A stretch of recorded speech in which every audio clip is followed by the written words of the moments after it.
Halo, assalamualaikum warahmatullahi wabarakatuh. Welcome back to my channel. Nekatulin masih seputar renovasi Stadion Kanjuruhan.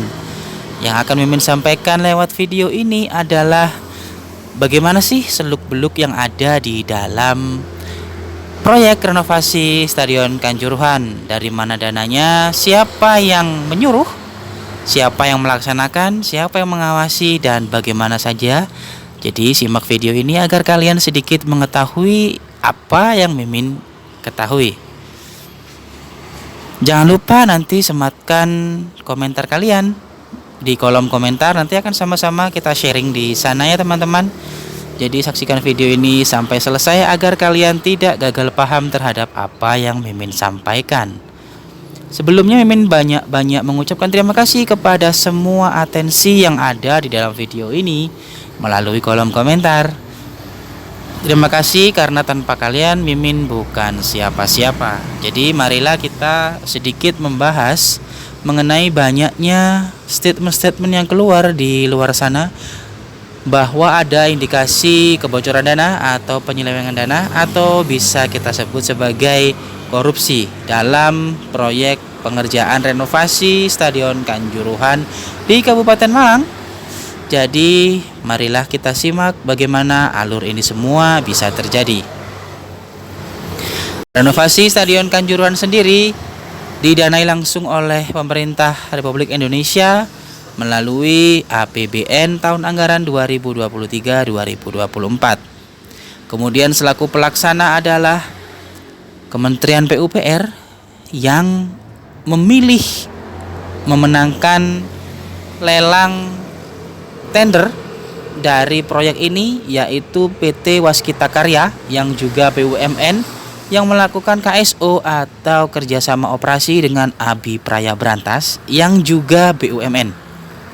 Kemudian selaku konsultan dari proyek ini adalah Yotya Karya yang juga BUMN. Jadi semuanya diambil alih oleh pusat, baik itu dana, pengerjaan, pengawasan, semuanya dilakukan oleh pusat.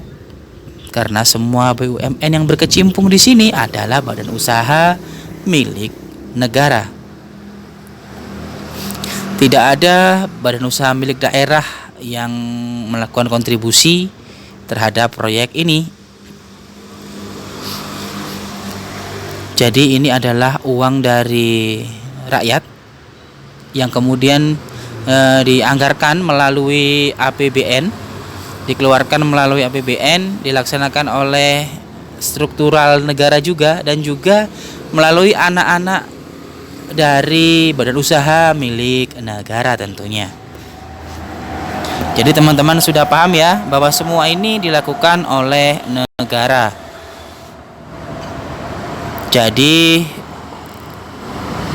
hampir tidak ada dari struktural milik daerah untuk pelaksanaan proses renovasi Stadion Kanjuruhan ini sendiri. Tapi itu sudah tidak melanggar aturan teman-teman ya, itu sudah benar karena yang mengeluarkan adalah negara melalui APBN. Jadi negara juga berhak melakukan segala sesuatunya tentang proyek ini. Untuk indikasi ada kebocoran dana nanti pasti akan ketahuan ketika proyek ini sudah selesai. Nanti akan ada laporan pertanggungjawaban keuangan yang telah disinkronisasi dengan rencana anggaran biaya yang sebelumnya telah diputuskan bersama oleh Kementerian PUPR. Jadi teman-teman tidak usah khawatir, ini memang sudah ada alurnya masing-masing. Ketika ada kebocoran dana pasti akan ditindak pada akhirnya nanti. Yang jelas biarkan proses ini berjalan dengan lancar sesuai dengan time schedule yang telah ditentukan oleh Kementerian PUPR. Nanti ketika selesai baru bisa diaudit mengenai apakah semua yang dilakukan sama dengan yang tertera di RAB atau rencana anggaran biaya, baik itu dari segi kualitas bahan maupun pengerjaan dan kuantitas apa saja yang telah dipasang di dalam Stadion Kanjuruhan ini, mulai dari jenis, model, dan apapun itu. Yang jelas semuanya sudah tertera di RAB dan disetujui bersama, maka keluarlah yang namanya besaran anggaran untuk proyek ini yang ditaksir dinilai 331,5 miliar rupiah. Itu meliputi semua hal yang nantinya akan dipersembahkan pada akhir tahun ini ketika Stadion Kanjuruhan sudah jadi masyarakat bisa menilai dari sana nanti. Hal ini baru bisa dibandingkan ketika pekerjaan sudah selesai dan kita lihat fasilitas apa saja yang dihadirkan nantinya di Stadion Kanjuruhan. Jadi jika kita bilang ini di awal, maka menurut Mimin itu terlalu dini karena tidak ada data, tidak ada bukti, dan belum ada suatu kejelasan mengenai kebocoran dana yang terjadi.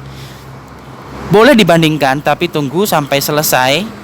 Nanti bisa kita kuliti satu persatu mana-mana saja yang menurut logika itu tidak masuk akal, tapi harus berdasarkan dengan data yang valid.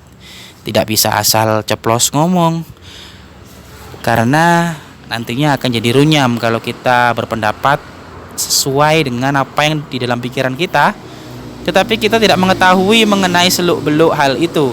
Jadi bicaralah sesuai dengan kapasitas yang kalian miliki. Jika kalian ahli dalam di bidangnya, oke, silakan. Jika kalian tidak tahu, tunggu dulu sampai ada kejelasan atau penjelasan dari orang-orang yang memang mempunyai kapasitas di bidangnya dalam melakukan sebuah narasi yang berdasarkan dengan bukti. Sementara itu yang akan Mimin sampaikan lewat video ini, kurang dan lebihnya mohon maaf. Jika kata-kata Mimin ada yang salah, silakan koreksi di kolom komentar seperti biasanya. Terima kasih yang telah menyaksikan video ini sampai akhir. Semoga kalian banyak rezekinya. See you next time. Di lain kesempatan kita akan membahas mengenai desain dan bagaimana pengamanan di Stadion Kanjuruhan nantinya. Jadi stay tune di channel ini. Nantikan di uploadan berikutnya kita akan membahas tentang hal itu. Terima kasih. Salam satu jiwa. Semoga pengerjaan renovasi ini segera selesai sesuai dengan jadwal yang telah ditentukan agar bisa berfungsi sebagaimana mestinya dan bisa menghidupi banyak orang di sekitar sini dan bisa memberikan kebanggaan tersendiri bagi masyarakat Malang kalau seandainya nanti Stadion Kanjuruhan ini jadi digunakan sebagai venue olahraga internasional seperti yang telah disampaikan oleh Kementerian Pemuda dan Olahraga beberapa waktu lalu. Sampai jumpa di lain kesempatan. Terima kasih.